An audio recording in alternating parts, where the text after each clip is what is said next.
ابا جی کی رات بڑی بے چینی سے گزری. کروٹیں بدلتے رہے, نیند کسی طرح آکے نہ دی. بیگم کے تانے تشنے کچوکے لگاتے رہے.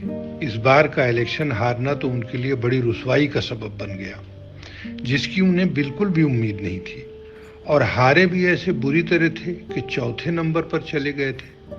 ضمانت الگ ضبط ہو گئی تھی. گھر میں ابا جی, اور جب باہر نکلتے تو نیتا جی کہلاتے تھے. اگر کوئی نام بھی لیتا تو بڑے احترام سے جناب اقبال صاحب کہہ کے مخاطب کرتا تھا. مگر اس الیکشن نے تو ایسی مٹی پلید کی کہ کہیں کے نہیں رہے. اب جب کوئی نیتا جی کہتا ہے تو لگتا ہے جیسے کوئی چڑھا رہا ہو. دلاسا بھی لوگ دیتے ہیں, لیکن ایسا لگتا ہے اس وقت کہ جیسے کوئی مذاق اڑا رہا ہو. اسی سب سوچ اور رنج میں کسی طرح کر کے رات گزری. صبح تو ہو گئی, لیکن آج کی صبح بڑی بوجھل سی تھی. سو نہ پانے کی وجہ سے سر بھی بھاری بھاری تھا, اس لیے بیڈ پر ہی آنکھ بند کیے پڑے تھے کہ بیگم کی آواز کانوں سے ٹکرائی. کیا بات ہے, کب تک سوئے رہیں گے؟ 9 بج رہے ہیں, ناشتہ ٹھنڈا ہو رہا ہے. آج صبح کی چائے بھی آپ کی وجہ سے نہیں پی سکی. 9 بجے کا سن کر تو ابا جی ہڑبڑا کر اٹھے اور بولے, تم لوگ شروع کرو, میں آتا ہوں. اسی وقت اماں جی نے فاخرہ کو آواز دی. فاخرہ, دیکھو تسکین اور انور کو بلاؤ, ناشتہ تیار ہے.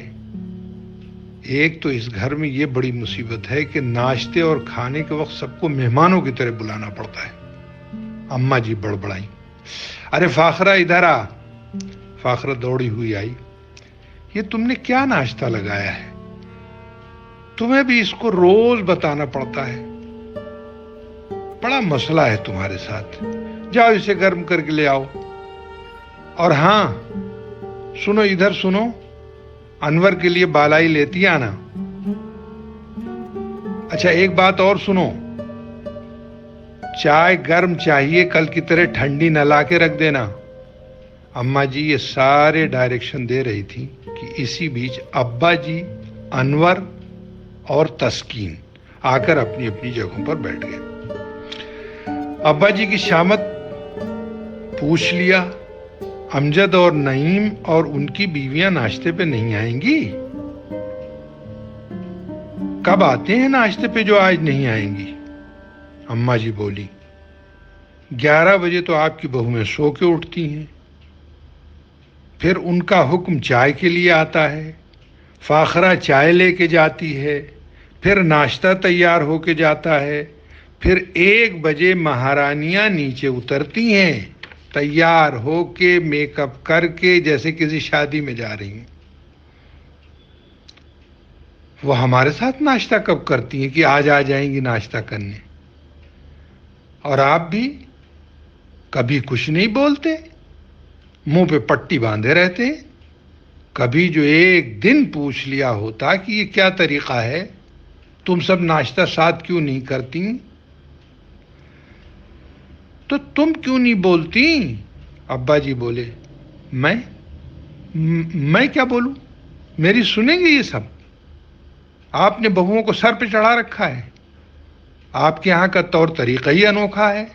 ہمارے مائکے میں تو مجال نہیں تھی کسی بہو کی جو میرے والد صاحب کے سامنے بغیر سر پہ دوپٹہ رکھ کے آ جائے یا نظریں اٹھا کر بات کا جواب دے دے. پر یہاں تو بھائی سب اپنی اپنی مرضی کے مالک ہیں. یہاں کا تو ڈھنگ ہی نرالا ہے. اتریں گی آئیں گی تو لگتا ہے جیسے کوئی پکنک منانے آیا ہو. اب کیا کہوں, بولوں گی تو شکایت ہو جائے گی, اور اگر نہ کہوں تو کل کو آپ ہی کہیں گے کہ مجھے بتایا ہوتا. اس لیے مجبوراً کہنا پڑ رہا ہے کہ آپ کی دونوں بہویں تیار ہو کے روزانہ شام میں اترتی ہیں, پیچھے پیچھے آپ کے بیٹے اترتے ہیں, سیدھے باہر جاتے ہیں. یہ روز شام کا معمول ہے. نہ یہ بتانا کہ کہاں جا رہی ہیں, نہ یہ بتانا کہ کب آئیں گی, نہ یہ بتانا کہ کھانا گھر آ کے کھائیں گی, نہ یہ بتانا کہ کھانا کھا کے آئیں گی. روزانہ 4-5 لوگوں کا کھانا فاخرہ کو دینا پڑتا ہے، وہ لے جاتی ہے۔ اور کسی دن یہ سوچو کہ وہ لوگ رات کا کھانا کھا کے آتے ہوں گے، آج کم پکوا لو، بس اسی دن جیسے ان کو پتہ چل جاتا ہے، گھر میں داخل ہوتے ہی فاخرہ، زور سے چھوٹی بہو کی آواز آئے گی، جلدی کھانا نکالو، بھوک بہت زور سے لگی۔ اب اگر کچھ بول دو تو دونوں کا منہ لٹک جاتا ہے، ایسا لگتا ہے کیا ظلم کر دیا۔ ایسے میں دونوں میں اتنی ایکا لگتی ہے کہ جڑواں بہنے لگتی ہیں۔ ویسے اکیلے میں اگر کبھی میرے پاس ایک بھی آ کے بیٹھی تو دوسرے کی برائی کے علاوہ کچھ نہیں، میں بھی تنگ آ جاتی ہوں۔ ایک دوسرے کی شکایتیں سن سن کے صبح سے رات تک گھر میں مجھے سانس لینے کی فرصت نہیں ملتی۔ اب میں بیٹھ کر ان کے مقدمے دیکھوں، آپ خود سوچئے۔ اور گھر کے کاموں میں مجال نہیں جو کوئی ایک تنکا ادھر کا ادھر کر دے۔ تھوڑی تھوڑی دیر کے بعد فاخرہ پکاری جاتی ہے، اوپر سے نیچے، نیچے سے اوپر، بیچاری بنی بنی رہتی ہے۔ اب دیکھو فاخرہ بھی کتنے دن کی ہے، اس کی بھی شادی طے ہو رہی ہے۔ ارے تو دونوں بہویں پسند کر کے تو تم ہی لائی تھیں، ابا جی بولے۔ تو مجھے کیا پتا تھا، میں کوئی نجومی وغیرہ تھی؟ اماں جی بولی۔ اس میں نجومی کیا بات ہے؟ بات بالکل صاف ہے۔